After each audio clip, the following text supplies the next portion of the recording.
In the summer of 1812, the largest army ever assembled in European history crossed into Russian territory. 600,000 soldiers from across a dozen nations marched under a single commander, certain of swift victory. 6 months later, fewer than 20,000 would return. This is the story of how an empire's greatest military machine walked into the vastness of Russia and was systematically destroyed by distance, winter, and the relentless calculation of an enemy who understood that sometimes the only way to win is to refuse to fight. Napoleon Bonaparte stood at the peak of his power in 1812. He had redrawn the map of Europe through a decade of victories that seemed to defy military logic. He had crushed the Austrians at Austerlitz, broken Prussia at Jena, and forced every major continental power except one to accept French dominance. That exception was Russia.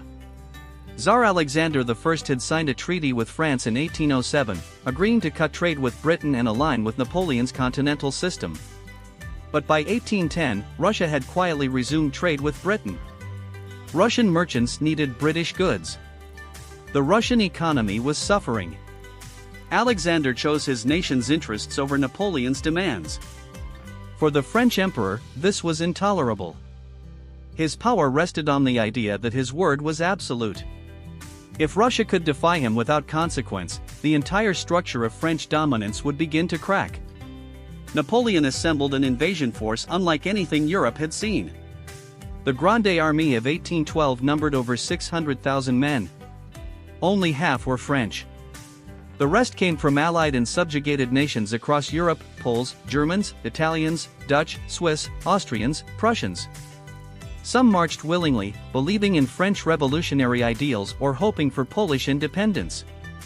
Others marched because their kings had no choice. The logistical challenge was staggering. Feeding and moving this mass of humanity required thousands of wagons, hundreds of thousands of horses, and supply depots stretching back hundreds of miles. Napoleon planned for a quick campaign. He would advance rapidly into Russia, force the Russian army into a decisive battle, crush them as he had crushed every other European army, and dictate terms in Moscow. The campaign would be over in weeks, perhaps 2 months at most. On June 24, 1812, the Grande Armée crossed the Neman River into Russian territory. Almost immediately, nothing went according to plan. The Russian army, commanded by General Mikhail Barclay de Tolly, refused to engage. Instead of standing and fighting, they retreated. This was not cowardice. It was strategy. Russia had one overwhelming advantage: space. The deeper Napoleon advanced, the longer his supply lines became, the more his army would be stretched and weakened. Every mile the French marched east was a mile they would eventually have to march back. The Russian commanders understood something Napoleon either didn't grasp or refused to accept: Russia could afford to trade space for time. Napoleon could not. The French pursued through the summer heat, pushing deeper into a landscape that seemed endless. The roads were primitive, often little more than dirt tracks that turned to mud with every rainstorm. Supplies that were supposed to arrive never came. The wagons broke down. The horses began to die from exhaustion and lack of fodder. Soldiers started foraging from the countryside, but Russian peasants had been ordered to burn their crops and abandon their villages. The scorched earth policy meant that the advancing army found increasingly little to seize. Men began to fall sick. Dysentery spread through the ranks. Thousands died before a single major battle had been fought. In August, the Russians finally made a stand at Smolensk, but even this was not the decisive engagement Napoleon needed. After brutal street fighting, the Russians withdrew again, burning the city behind them. Napoleon pressed on. Moscow was only 200 miles away. The campaign was taking far longer than planned, but Napoleon convinced himself that one final push would end it. On September 7, the Russians turned to fight at Borodino, 70 miles west of Moscow. What followed was one of the bloodiest single days of combat in the Napoleonic Wars. Over 70,000 men were killed or wounded in less than 12 hours of fighting. The carnage was so intense that officers later described fields so densely packed with bodies that you could walk hundreds of yards without touching the ground. Napoleon won possession of the battlefield, but it was a hollow victory. The Russian army withdrew in reasonable order. They had not been destroyed. They would fight again. On September 14, Napoleon entered Moscow. He expected to find Russian officials ready to negotiate surrender. Instead, he found a nearly empty city. Most of the population had fled. That night, fires broke out across Moscow. Whether they were started deliberately by Russian patriots or by accident in the chaos of occupation remains historically debated, but the result was catastrophic. 3/4 of the city burned. Napoleon's army, exhausted and depleted, now occupied ruins. He waited for Tsar Alexander to offer terms of peace. No message came. Napoleon sent letters proposing negotiations. They were ignored. Alexander had decided that any peace with Napoleon would only be temporary, that the French emperor would simply use it to regroup and invade again. The only acceptable outcome was Napoleon's complete withdrawal from Russian soil. Napoleon remained in Moscow for 5 weeks, waiting for a surrender that would never come. Meanwhile, autumn turned toward winter. His army, spread across hundreds of miles of occupied territory, was melting away through desertion, disease, and partisan attacks. Russian cavalry and irregular forces harassed French supply columns, cut off stragglers, and made every mile of occupied road dangerous.